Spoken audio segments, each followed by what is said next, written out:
Good morning and welcome back to Mr. T Art Class. I'm going to teach you guys how to do a 1-point perspective picture. So this week in my class at Mckenney Intermediate School, I'm teaching my kids how to create a city landscape using a 1-point perspective. Not challenging at all. You just make a complete straight X on your paper. We're starting the structure of the image. That way it'll be easy for us to add details along the way. Next, I go ahead and add a straight line directly in the middle of my paper.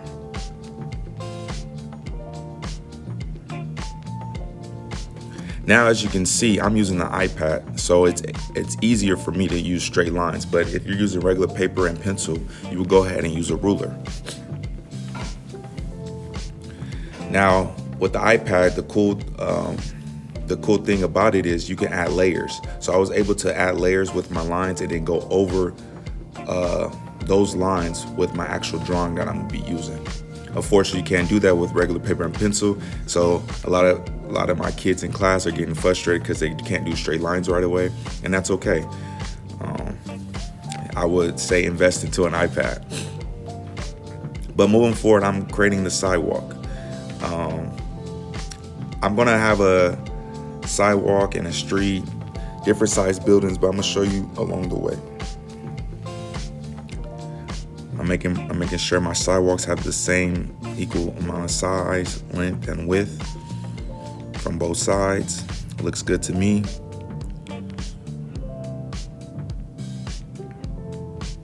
I'm adding the sidewalk lines. I really enjoyed this project this week. A lot of my kids were getting frustrated because they couldn't understand or had trouble understanding how this was created. But the more practice, the better, and I really enjoyed it, teaching it, and I hope my kids learn something as well. So now that I got the sidewalk done, I'm going to add the dashes to the street.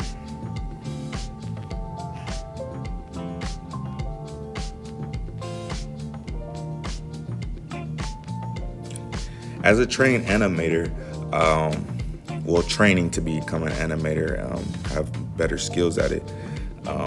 I know it comes a time when you do animation, you have to be quick and precise, add details, but also do quick sketches and different things like that. So that's what I was trying to incorporate in this design of my city landscape. As you can see, the final result, I was able to add different layers of orange, yellow color to it.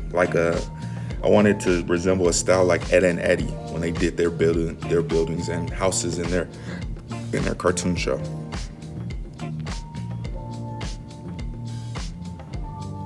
Okay, now that I have the city down, the street down, I can go ahead and start on the buildings. Okay, now the buildings. Easy trick you can do. Draw a straight line to the top line. Don't go past that top line. When you're more advanced and you've done this for a while, I would suggest to go over the top line and make different sized buildings. But for my kids, what I'm teaching them is just stay on that line. So draw a line to that top line, then draw a line all the way down to the sidewalk, and then draw another line to the right.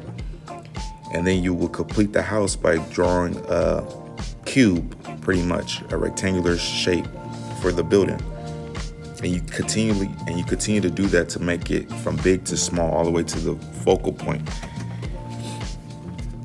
But as for me, being a veteran or experienced designer, I wanted to give that look of buildings, small buildings, big buildings, and give it that feel of a big city. But I'm continuing to do it again, make a smaller building. Don't go past that line. iPad is very helpful, it's very useful, and it's easier. So I suggest any designers out there, artists or beginner drawers, go get an iPad. All right, now, as you can see, I'm going over that line. Once again, I'm teaching my beginner drawers to not go over that line. But for me being experienced, I wanted to go over that line to give my viewers a feel of a city. There's small and big cities. There's small and big buildings, and I want to showcase that here. I knew what my goal was, and yeah, I capitalized it in this picture.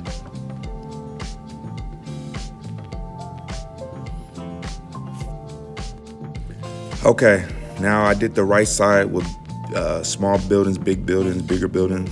Now you do the same thing on the left side. If you wanted to add trees, I let my students get the opportunity to create trees if they like. But I wanted to keep the building look, the city look, and I wanted to add more buildings onto the left side. So I did the same process. I drew a line to the top line, didn't go past it, and I drew a line directly down to the sidewalk, and then drew another line to the left, just to show the alley. And then I continued with the cube look or the rectangular look at completing the building.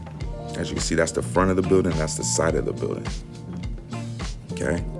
And once again, due to my experience, I wanted to give it that small building to big building look. So I went over that line.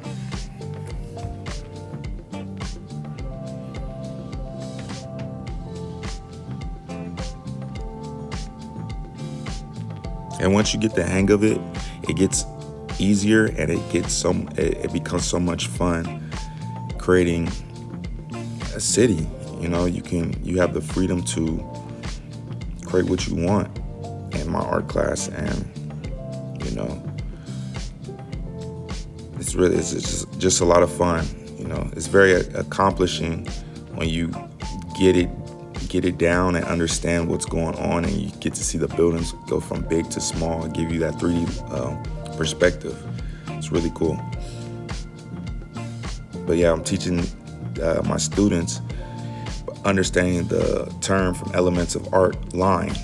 We're learning about line, horizontal line, vertical lines, diagonal lines. So this was a good practice and very useful challenge for my students.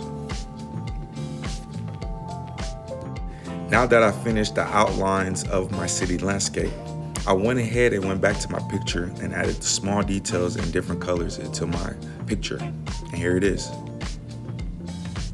I hope you enjoy and have a great day.